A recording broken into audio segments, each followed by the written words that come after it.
Halo, assalamualaikum warahmatullahi wabarakatuh. Selamat pagi, siang, dan malam rekan semua. Mahasiswa saya dari Fakultas Ilmu Komunikasi Universitas Mercu Buana, Jakarta. Hari ini kita akan belajar ya tentang struktur organisasi penyiaran fungsi dan tanggung jawab bagian stasiun penyiaran. Ya, bagi yang mungkin belum subscribe channel saya silahkan subscribe dan jangan lupa untuk like dan komen video ini ya. Baik, kita akan masuk ke materinya. Pertama, kita masuk ke pendahuluannya terlebih dahulu. Struktur organisasi penyiaran pada umumnya tidak memiliki standar baku. Ya, betul sekali karena semua ini tergantung dari teknologi, kemudian visi bisnisnya, tujuan bisnisnya, bahkan mungkin manajerialnya. Bentuk organisasi stasiun penyiaran berbeda-beda satu dengan lainnya. Bahkan pada wilayah yang sama, stasiun penyiaran tidak memiliki organisasi yang sama. Hal ini disebabkan karena perbedaan skala usaha atau besar kecilnya stasiun penyiaran. Stasiun penyiaran yang kecil hanya memiliki sedikit tenaga pengelola yang terkadang merangkap beberapa profesi yang ada dengan peralatan yang sederhana juga.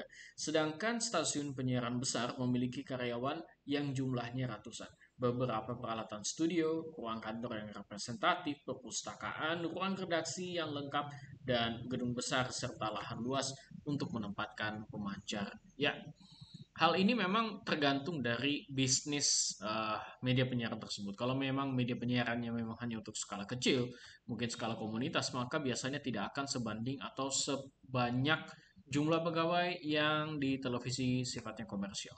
Kemudian manajemen penyiaran. Tanggung jawab menjalankan stasiun penyiaran terbagi dua hal, yaitu manajemen penyiaran dan pelaksanaan operasional penyiaran. Fungsi manajemen pada stasiun penyiaran akan mengalir berurutan mulai dari puncak hingga ke bawah. Pemimpin tertinggi, yakni direktur utama, manajer umum, hingga staf yang bertugas di bawah payung manajemen organisasi penyiaran, di mana setiap bidang-bidang tugas bekerja mewujudkan stasiun penyiaran. Fungsi operasional ialah mereka yang bekerja berdasarkan profesi operasional penyiaran secara profesional, menjadi bagian lembaga penyiaran seperti para teknisi, perancang program, dan staf produksi yang membuat materi acara untuk stasiun penyiaran itu. Istilah profesi operasional atau fungsional dalam penyiaran contohnya seperti produser, production assistant, kameramen, kemudian ada produser eksekutif dan lainnya ya. Jadi bagian operasional dalam atau fungsional dalam penyiaran itu biasanya orang-orang yang bertanggung jawab dalam pembuatan program tersebut. Kemudian, jenis lembaga penyiaran sudah kita pelajari kemarin, ada 4 jenis di Indonesia berdasarkan Undang-Undang Penyiaran Nomor 32 Tahun 2002. Yang pertama penyiaran publik, swasta, pelangganan, dan komunitas. Lembaga penyiaran publik ada TVRI, untuk swasta ada Indosiar, SCTV, dan lainnya. Kemudian untuk penyiaran berlangganan ada Indovision, Matrix, dan lainnya. Kemudian lembaga penyiaran komunitas ya seperti Mercu TV, Radio Mercu Buana, Binus TV, Binus Radio, dan lainnya.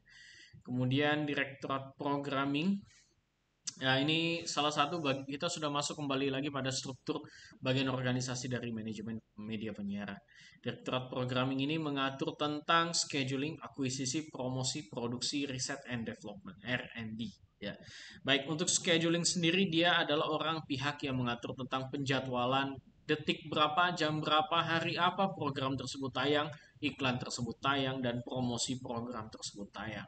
Dan orang scheduling ini yang akan mengatur slot-slot iklan yang tersedia di media penyiaran tersebut.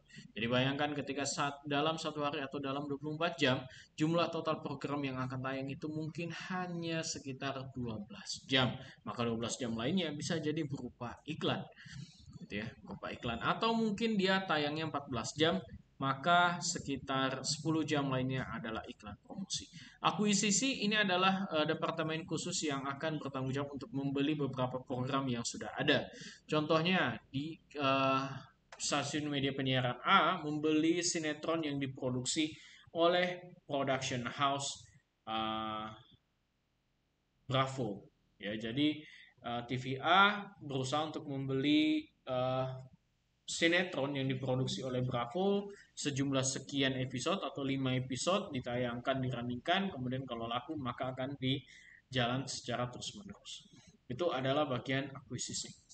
Kemudian ada bagian promosi. Promosi ini orang yang bertanggung jawab untuk menjalankan slot-slot iklan ya, menjual slot-slot iklan yang tersedia di televisi.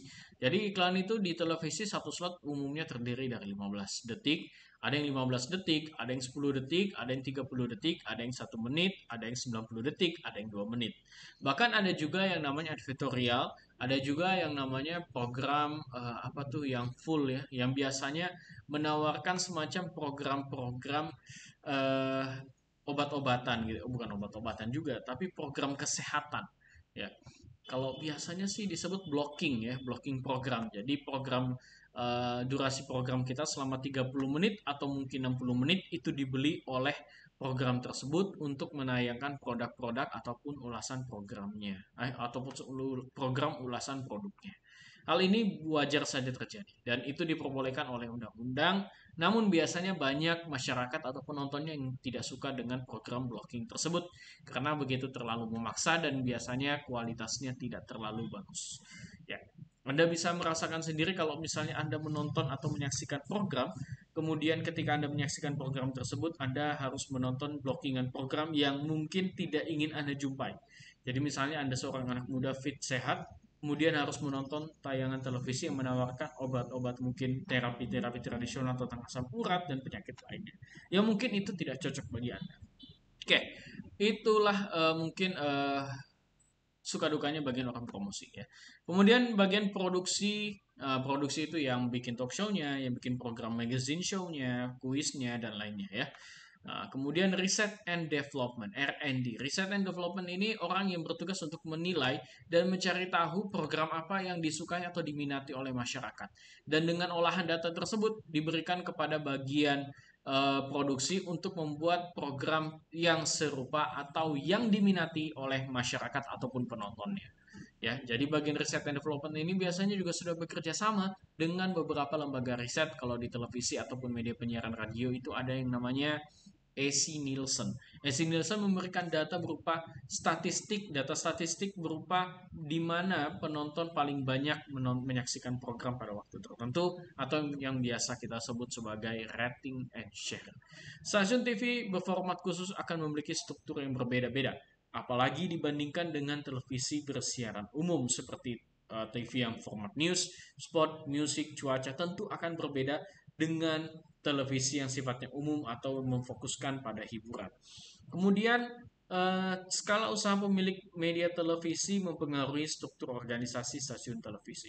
Pengusaha yang memiliki lini utama bisnisnya media televisi akan berbeda visi dengan pengusaha yang memiliki media televisi sebagai alat kekuatan dan kepentingan politiknya. Nah, kalau kita melihat orang atau pengusaha yang memang fokus kepada medianya, maka dia akan mencurahkan agar medianya ini bisa berkembang besar dan lifespan-nya tinggi atau berjalan secara terus-menerus. Dibandingkan dengan dengan owner media yang sifatnya terlalu aktif di politik, maka biasanya media ini hanya berjalan untuk memenuhi kepentingan pribadi, kepentingan dirinya ataupun kelompok. Baik, kemudian kita masuk ke Direktorat Sales and Marketing. Direktorat Sales Marketing memiliki lingkup kerja menjaga kredibilitas dengan satuan kerja sebagai berikut. Ada marketing service, sales, and traffic. Dan secara lebih detail tanggung jawab kegiatan Direktorat Sales Marketing pada industri televisi sebagai berikut. Yang pertama, pembentukan strategi marketing dan strategi sales untuk menghadapi kompetisi yang direalisasikan dalam rencana pemasaran tahunan.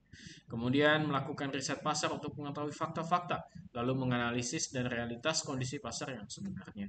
Berdasarkan analisis internal dan analisis eksternal, serta mengkoordinasikan riset pemasaran baik yang dilakukan sendiri maupun oleh biro riset di luar perusahaan. Baik, untuk forum pekan ini saya ingin memberikan materi pemantik diskusi kita. Bagaimana jika Anda diminta untuk mengelola sebuah media penyiaran yang berfokus pada mungkin bisa bergerak di bidang news, politik, musik, kemudian hiburan. Lalu Anda hanya memiliki jumlah pegawai sebanyak mungkin sebanyak berapa ya? Mungkin sebanyak eh, 30 ya, 30. Jangan 30. Mungkin sebanyak 25 orang saja. 25 orang ditambah Anda berarti 26 orang. Jadi kalau misalnya di atasnya lagi ada komisioner, komisi ya, jadi komisi itu yang memiliki saham ya, memiliki modal, nah itu nggak perlu dimasukin. Jadi orang yang punya modal, menanam modalnya di Anda 1 miliar, Anda diminta untuk membuat struktur organisasi media penyiaran dengan jumlah orang sebanyak 25 orang itu saja. Kemudian Anda buat perinciannya, mereka akan ditaruh bagian departemen apa, fokus mereka apa-apa saja sehingga skenario media penyiaran Anda bisa berjalan dengan baik. Baik, itu saja dan mari kita berdiskusi di bagian forum. Semoga kita disehatkan selalu dalam kegiatan-kegiatan kita dan aktivitas kita dilancarkan. Sampai jumpa di pertemuan berikutnya. Wassalamualaikum warahmatullahi wabarakatuh.